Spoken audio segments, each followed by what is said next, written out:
गोंदिया नगर परिषद का आगाज हो चुका है और इसी बीच एक किस्सा कुर्सी का, जी हाँ, किस्सा कुर्सी का गोंदिया विधानसभा इलेक्शंस के बाद अभी ये जो चुनाव है नगर परिषद गोंदिया का, जिसमें तरह तरह के और नवयुवक प्रतिभावान युवक और युवतियां इस नगर परिषद चुनाव में बढ़ चढ़कर भाग ले रहे हैं। वेल एजुकेटेड लोग सामने आ रहे हैं, प्रतिभावान सामने आ रहे हैं, जो लिखाई पढ़ाई के हिसाब से, वेल एजुकेटेड के हिसाब से, जो अपने कार्य चार दीवारों तक सीमित न रखते हुए उसे बाहर निकालने का जोश और जज्बा आज के नवयुवक लोगों में मिल रहा है।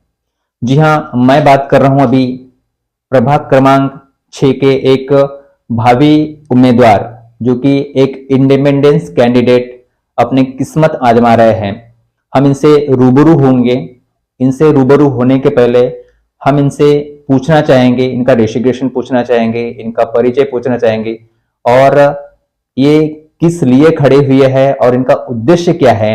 ये तमाम सारी जो चीजें हैं हम आपके समय और आपके समक्ष हम लाकर रहेंगे। नमस्ते। नमस्कार। जनहित मीडिया में आपका स्वागत है। आपका परिचय क्या है, आप बताइए। मेरा नाम हर्ष मनीष जायसवाल, प्रभाग क्रमांक 6 से उम्मीदवार, इंडिपेंडेंट उम्मीदवार हूँ अभी मैं। जी, तो आपको क्या लगा ऐसे कि मतलब गोंदिया चुनाव जो नगर परिषद का हो रहा है, इसमें आपको क्या लगा कि इस समय ये चुनाव जो है हमें लड़ना चाहिए? ऐसे आपके दिमाग में कैसे गतिविधि आई? युवाओं को आगे आना ही चाहिए। ये निश्चित है कि युवाओं को हमेशा आगे आना ही चाहिए जी। और राजकारण में युवाओं की जरूरत आज निकल हमें पड़ना ही है जी। तो उसी उद्देश्य से कि युवा जोश का भी एक वो होगा, इसी उद्देश्य से मैं जी राजनीति ठीक है। में। आप नगर अध्यक्ष के लिए चुनाव क्यों नहीं लड़े? क्योंकि देखो, हर किसी को अपना जो मोटो है वो जो थिंक है वो हाई रहना चाहिए। छोटी सोच रखोगे तो छोटा ही काम मिलेगा, बड़ा सोच रखोगे तो बड़ा ही काम रहेगा। तो आप मुझे बताइए कि पार्षद के लिए ही क्यों चुने, मतलब नगर अध्यक्ष के लिए क्यों नहीं? सोच रखना और प्रैक्टिकल में जीना दोनों अलग अलग चीज होती है। जब तक आपको ग्राउंड लेवल का नॉलेज नहीं होगा आप ऊपर का लेवल नहीं संभाल पाओगे। तो इसीलिए मैंने ये तय किया कि पहले मैं ग्राउंड लेवल पे रहकर पार्षद बनकर लोगों की समस्याओं को समझूंगा, उसके बाद शहर की समस्याओं को समझे ना आसान होगा। अच्छा, तो आपके प्रभाग क्रमांक 6 है, तो इस प्रभाग क्रमांक 6 में ऐसी कौन सी समस्या है जो अभी तक हल नहीं हो पाई? प्रभाग क्रमांक 6 में हमेशा ही सड़कों की प्रॉब्लम बहुत रही है। अच्छा, सड़कें वहाँ कभी ठीक नहीं। फिर नालियां है जिनकी सफाई कभी होती ही नहीं, वो पड़ी रहती है, या सफाई होने के बाद उनका कचरा जो है वो रोड पे ही पड़ा रहता है। स्ट्रीट लाइट की प्रॉब्लम वहां पर है। स्वास्थ्य के हिसाब से देखे तो कोई एक ऐसा मोहल्ला क्लिनिक या कोई छोटा क्लिनिक नहीं है वहां पर। उसके बाद जो स्कूलें है वो अधिकतर स्कूलें बंद हो गई है, जो गवर्नमेंट स्कूलें है। तो ये सब समस्याएं वहां पर आज भी बरकरार है। अच्छा, अगर कल चल के अगर आप पार्षद चुनाव में अगर जीत के आते हैं तो सबसे पहले प्राथमिकता क्या रहेगी? सबसे पहले प्राथमिकता तो नाली की सफाई और सड़कें होंगी। सड़कों के कारण यातायात में बहुत प्रॉब्लम होती है, तो उसको सुधार करने का सबसे पहला उद्देश्य होगा। उसके बाद में नालियां, जिससे बीमारियां पनपती है, मच्छर बनते हैं, ये सब होता है, तो नालियों को। उसके बाद शिक्षा और जल।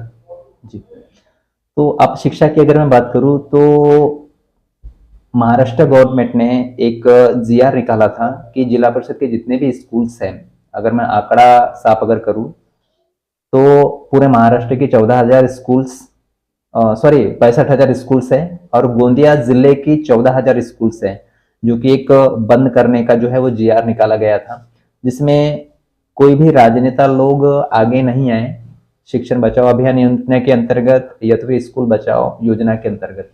तो इस पर आपका क्या ख्याल है? यही सबसे बड़ी हमारी दिक्कत है कि जहां पर हमको आगे आना चाहिए वहां पर हम आगे आते ही नहीं, आ ही नहीं पाए, और आज भी वो चीजें वहीं की वहीं खराब पड़ी हुई है। तो अगर उस समय शायद कोई आता आगे तो हो सकता था कि वो जो जर्जर हालत में आज स्कूलें पड़ी है वो सुधार में आ जाती। और बच्चे पढ़ना चालू कर देते हैं। कई बच्चे हैं जो प्राइवेट स्कूलों में नहीं पढ़ पाते, तो आज वो वहां पर पढ़ के शिक्षा के माध्यम से कुछ अच्छा कर सकते थे। बराबर। अच्छा, अंत में जो आजकल के जो नवयुवक युवतियां है, तो ये कई ऐसे सामाजिक कार्य में आगे नहीं आ पाते, ये क्यों नहीं आ पाते होंगे? सामाजिक कार्य करने के लिए हर किसी को आगे आना ही चाहिए, लेकिन ये सामाजिक कार्य करने के पीछे भी बहुत प्रकार की राजनीति होती है। उस राजनीति के को डर कर हो सकता है कई युवा जो है वो सामने आने से कतराते हैं, लेकिन मैं सबसे यही अपील करूंगा कि आप सभी सामने आओ जी।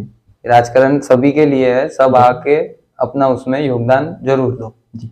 तो इसमें कितनी सच्चाई है कि जैसे कि जो पढ़े लिखे लोग हैं वो आगे नहीं आते और जो अंगूठा बहादुर लोग हैं वो आगे आ जाते हैं और वो जिले के ऊपर राज करते हैं, नगर के ऊपर राज करते हैं और फिर ऐसे करते करते पूरे तमाम देश के ऊपर राज करते हैं। तो इसमें कितनी सच्चाई है?